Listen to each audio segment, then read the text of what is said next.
Good afternoon, everybody. Kevin from Watch This with Joe and Kevin back with episode 2 of the second season of The Sopranos to take a look at. My big takeaway from the premiere, which was very well done, if you kind of get back to a lot of the storylines and loose ends that needed to be tied up from them, is Janice.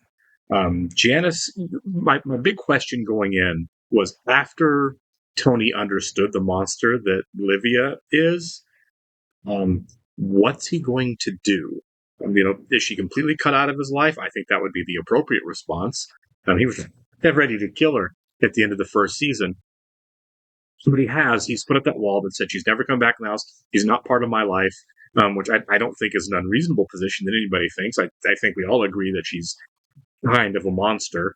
But I feel like Janice is going to be the thing that brings them together, and not in a good way. Janice seems to have learned manipulation from her mother and complete lack of accountability, apparently.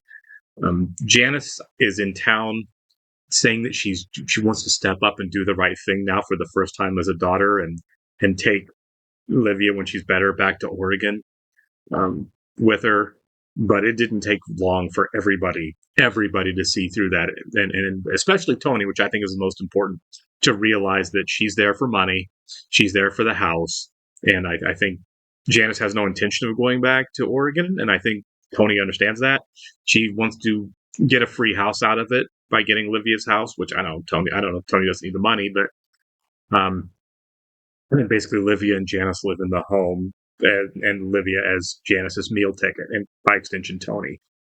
So I feel like there's probably going to be a forced reconciliation on some part, very much against Tony's will, but it's going to be because Janice is manipulating the situation to make it happen. So we don't know much about her, but I'm not a Janice fan right now, because I feel like it's really easy not to like a character that uses, very much like Livia, right?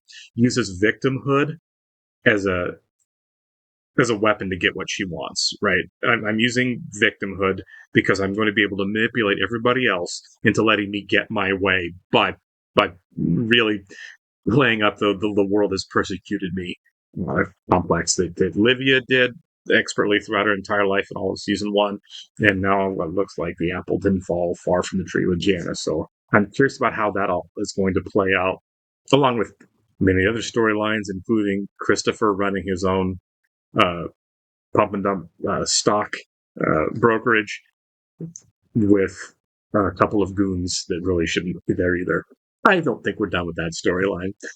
We're going to go and jump in here, but I want to thank all of our Patreon subscribers for being here, and give a special shout out to Actuarial Lurker, Balas Foldez, Chris, Jeff, Christy Goverston, NJ, Surya Gundavarapu, and Weird Magic. Thanks a lot, guys. We're glad you're here with us.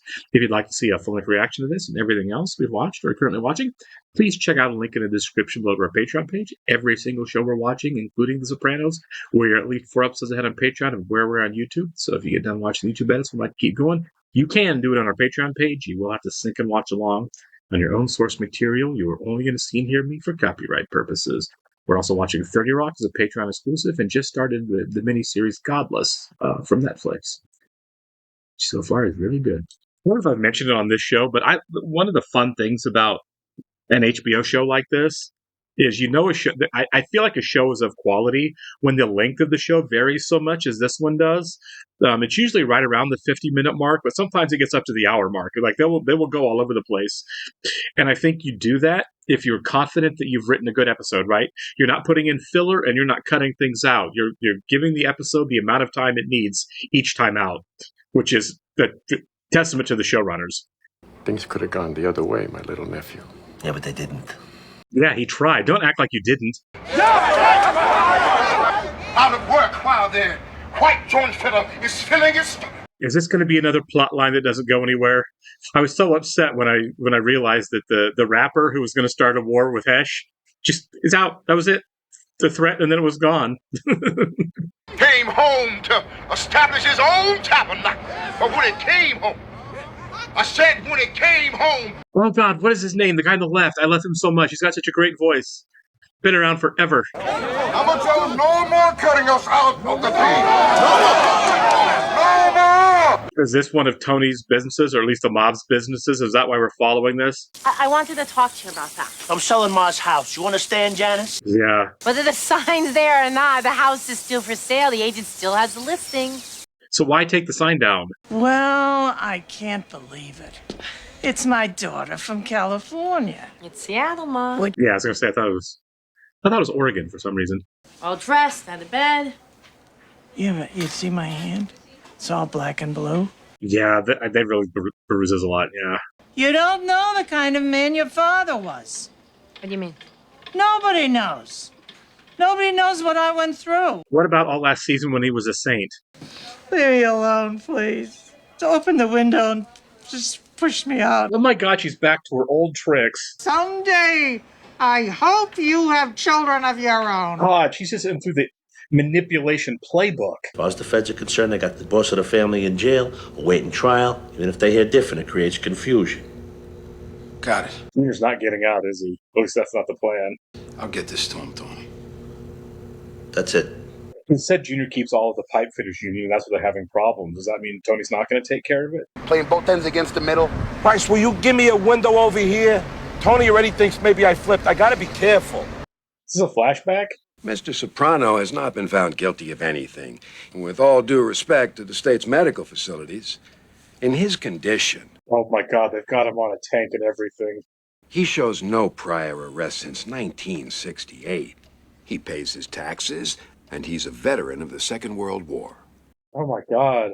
Problem with wearing an electronic bracelet? It sounds like Nazi Germany to me. Obviously, you need a history lesson. Yeah, no kidding. Looking for your son. See you around? You a friend? See you around? We'll be back here soon. Well, come on in. That's a lot of trust right there, letting some stranger in the house who seems pretty imposing. It's Dr. Shrek. He's Marnie Shrek's kid. Money the bookie's son is a cardiologist. Law says feds can't bug your doctor's office. Really? She didn't know that she was setting you up to get popped. That's right. I don't buy that either. I just saw on Inside Edition how there will be no more unknown soldiers because of DNA now. Yeah, that's probably true. I know you don't like to talk about her, but she's a complete narcissist. I mean, me. You're right the first time. I don't want to talk about it. Yeah.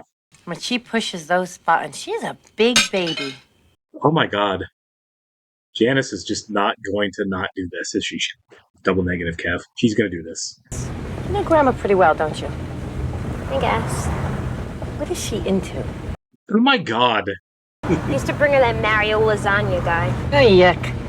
Janice is not going to stop working the angles, is she? Remember when we saw Mario Lance on TV? You and me and Daddy on the sofa.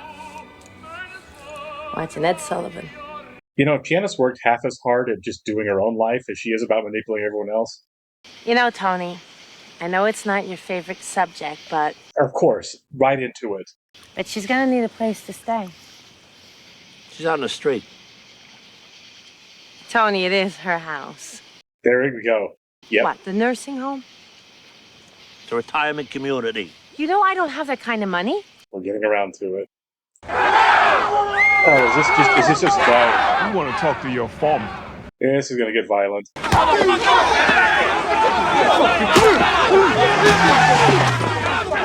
Yeah, here we go. My house? Uh-huh. No, I don't think so. I'll go back to the other place. No, Ma, that's for people who don't have anybody to look after them. Oh, it's not that bad. Oh my God. You can't go back there. Why not? Because it's dangerous there. God, there's a lot to hate about both of these people right now. To deprive your mother of a place to live. Oh my God, I hate you.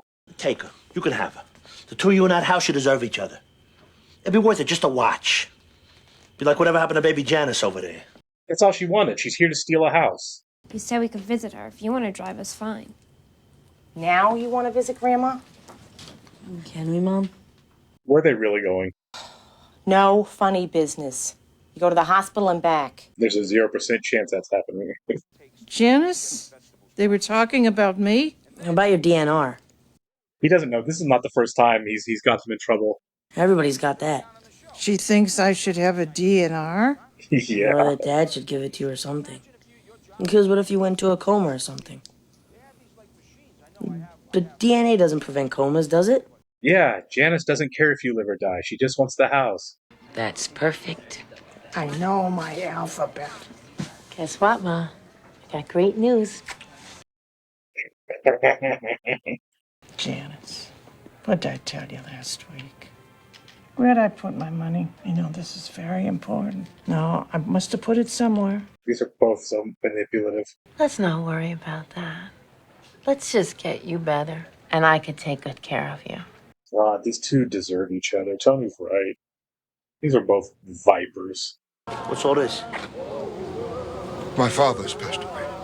I was just talking to him. He lived well. God blessed him with longevity. Man's 83. Your mom's and pop's still here? My old man's been gone for years. My mom's? She's still around. She's too miserable to die. I get it. Sure ended a demonstration bust up. Oh, I was kind of wondering what business arrangement they were talking about. He harbors resentment against me. And to this day, I don't know what I did. I don't buy that, yeah. I raised 3 children of my own. I did a pretty good job until... They are all unhappy. Yeah, I was going to say, which two? Help me up. Can you walk? I think he broke his hip. Oh, yeah, he needs to go to the hospital. You're not going anywhere. Make things right with your mother, please. Oh, my God. It's interesting he cares more about Junior, who ordered the hit on him, than Olivia, who kind of manipulated it. Like, I feel like they're both equally guilty, but... So we have Janice, who is being pretty awful. Just the look on I like the nice touch of Olivia's face being on the person falling down the stairs. Janice is clearly not above doing something to help her mother shuffle off this mortal coil if it means she gets the house. So basically, she wants to move into the house and have her mom die off, so she's just her in the house. So yeah, Janice is awful, but I really like the phone call there to Carmela, where Carmela said, like, she has no work ethic, and whose fault is that? And I think that last question is really important. When Janice is awful, she is a snake in the grass, she is miserable. Whose fault is that? It's hers. There's a reason Janice ran away, and that she's completely incapable of doing anything that isn't utterly and completely self-centered and selfish. Even though she seems to be a little bit self-righteous about who she is, interestingly enough. But I don't feel bad for Olivia in this situation, She called basically, right, it seemed like she was going to tell Carmela, if anything happens to me, it's because Janice did something. Carmela's like, we don't want to hear it. We're hanging up. We don't care. You called all this down on yourself. Which is true. It's consequences of a lifetime of being kind of a terrible person for Olivia. And now she's kind of alienated and in a bad situation. And she's got one child who doesn't care what happens to her at all, and the other one just wants to pick the bones. It's a real bad position to be in. I am curious what she meant when she said she raised 2 kids that turned out okay. I don't know if that means she hates Tony or she hates Janice. Clearly, the other one, whose name I've continued to forget, is not in her bad graces. She's just not really around. But I'm going to assume Janice, since it was a phone call, that she was calling Carmela and Tony to let them know that Janice can't be trusted, which Tony knows completely. He just doesn't care if something terrible happens to Olivia, I guess. I said before the episode that I felt like Janice was going to kind of force Tony and Olivia to reconcile, and that still might be true, and that they may have a shared mutual enemy in Janice that inadvertently kind of brings them together now that I'm looking at it. Or it could be the fact that Junior is insistent that they kind of bury the hatchet, and that kind of paves the way for them to finally move forward, or a combination of both, who knows. But I do think now, which going into the season I wasn't sure, I do think eventually Olivia and Tony are going to reconcile at some point. Very much, with Tony kicking and screaming most of the way. But it seems like he really moved on fast to kind of forgiving Junior a little bit for, ordering a hit on him. Tony didn't hold a grudge on that one. which I'm not sure. I hope as we get through the season more, we understand the characters a little bit more and their relationships.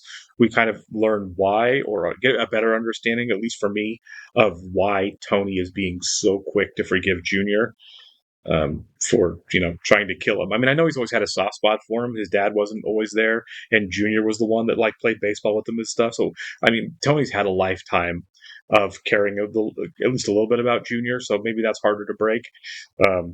He certainly cared about his mom until he found out the truth. I'm just wondering why the break there was so. Maybe the level of betrayal's higher, but the break there for him with his mom is so much stronger than it is with Junior, right? He finds out at the same time that Junior and his mom plan to have him killed. Two people that he's tried to care about and respected. She's a sweet old lady. My Uncle June is a great guy, and now it's like, well, I'll forgive Junior, but not Livia for the same basic action. Maybe Junior's easy to forgive because he was manipulated and played because he's kind of dumb. But I hope we get more of that this season as far as a deep dive into Tony, as far as I understand that. And we didn't have Dr. Melfi this episode. She was pretty adamant last time that she was done with Tony. She wasn't going to help him. She wants nothing to do with him. I hope that's not permanent. I really do. I love her as a character. I love the role that she played for Tony.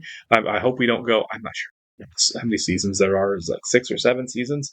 I'm hoping we don't go the rest of the show without Tony getting back into therapy, because I felt like that is a really great dynamic they had, and meant a lot to the show. And I hope we're not just Tony wings it by himself moving forward. So hopefully, I mean, we saw Dr. Melfi last episode, which means she was contracted as an actor at least a little bit for this season. Hopefully, we're not done with her. All right, I'll catch you on the next one, guys.